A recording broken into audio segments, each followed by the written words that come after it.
Hi, good afternoon. I'm Brian Kuhn, and you're watching Your Future, Your Finances. Thank you for joining us today. Today's show is all about federal employees and federal employee benefits. First, we're talking with Chris Kowalik. Chris is the founder of FedImpact.com and ProFeds. Welcome to the show. Thank you very much, Brian. Thanks for having me. Let's start with a little bit of a background and bio on you and how you got involved in federal employee benefits.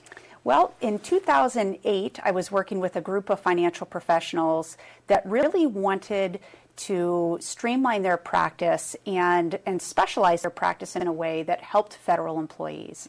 And so I started ProFeds in order to be able to help the financial professionals to serve their clients well. Sure. Okay. So when you talk about federal employees, what challenges do the agencies have in serving their employees' needs? You know, it's really tough when an agency, really the federal government, is downsizing, which we're really in that state of a downsized government. One of the first areas that they really target are the human resources departments. Yeah. And what that ends up translating to is federal employees simply don't have a resource that's local. They get consolidated into regionalized offices, or worse yet, an 800 number that you get to call to be able to get those questions answered. Now, even beyond that point, when employees have questions with regard to their benefits, the HR departments, if they have one, are really limited in the type of advice that they're able to provide. It's very, very focused on the actual benefit and not really the financial planning aspect of those benefits decisions. Yeah, and it's so complex. There's so much to benefits. I can imagine it's rather difficult Absolutely. for an HR area. Going back to the bio for a second, I did want to mention, so Fed Impact is for workshops, is that correct?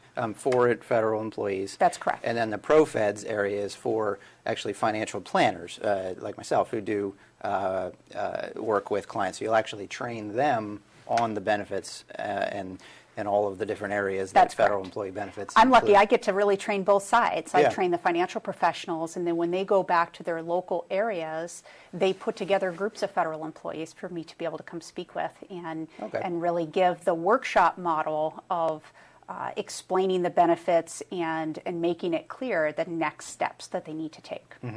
Okay. So ProFeds helps federal agencies. There's certain training obligations that federal employee agencies have, right, on That's behalf correct. of their employees. You bet. When an employee reaches that timeline where they're within 5 years of being eligible to retire, the federal agencies have an obligation to make this type of training available. Now, they could do it themselves or bring in someone, say, from a headquarters element to provide that training, or they can contract it out to vendors like me. So ProFeds is a federal contractor able to provide pre-retirement training either off-site, say at a neutral facility, or going right on site to federal agencies to provide that training. Training of the benefits or like just the concept of retirement, or both? Well, really both. When I teach federal employees about benefits, I don't just look at the benefits in a bubble. I take the financial planning aspect of those benefits and make sure that we're applying financial planning principles with regards to the decisions that they're making. You bet. So you'd be communicating with the agencies to line up some of this training. Do you ever have any resistance communicating with the agencies?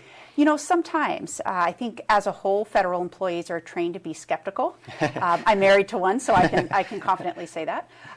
But really, you know, agencies are concerned about protecting their employees and making certain that the vendors that they bring in are qualified and leave a good impression, since the agency is the one bringing in the trainer. So Yeah.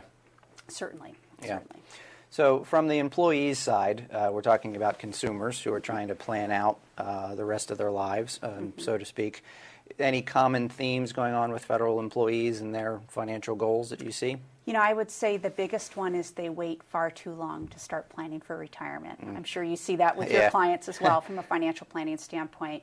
You know, time is a really funny thing when you're planning for retirement, or really anything with regard to money. The more time you have on your side, the better off you are. We allow many financial planning principles, compound interest, all of those types of things to really surface and work for someone. And instead, when you wait until the very last minute planning for retirement, you simply don't have enough time to allow those principles to work for you. Yeah, you were saying about the default option that sometimes happens due to lack of planning. Right, absolutely. The government has some, I'll say, safeguards. They're not safeguards for the employee, they're really safeguards for the government, that they have different defaults that happen with these benefits. And it's not always in the employee's best interest to allow those defaults to happen. So one of the real common themes is we always encourage employees to be proactive and be their own best advocate when it comes to planning for retirement. Now, I have a phrase that I use in our workshop. Don't think for a second the government has a monopoly on good ideas. Right. They haven't found the perfect product for every employee and every retiree that's out there. That's not the way any employer-sponsored plan works. Yeah. So being proactive and looking at things from I'll say an objective perspective, and making sure that the choices that an employee makes with regards to their benefits really is the best for their family, and not assuming that what the government has is going to be the best. Yeah, a lot of research to do, I would imagine. You bet. Yeah. Well, we're going to talk a little bit more about that. Let's cut to a break. We'll be talking more about the specific types of benefits that federal employees have. We're talking with Chris Kowalik of profeds.com and federalimpact.com, and we'll be right back with the break.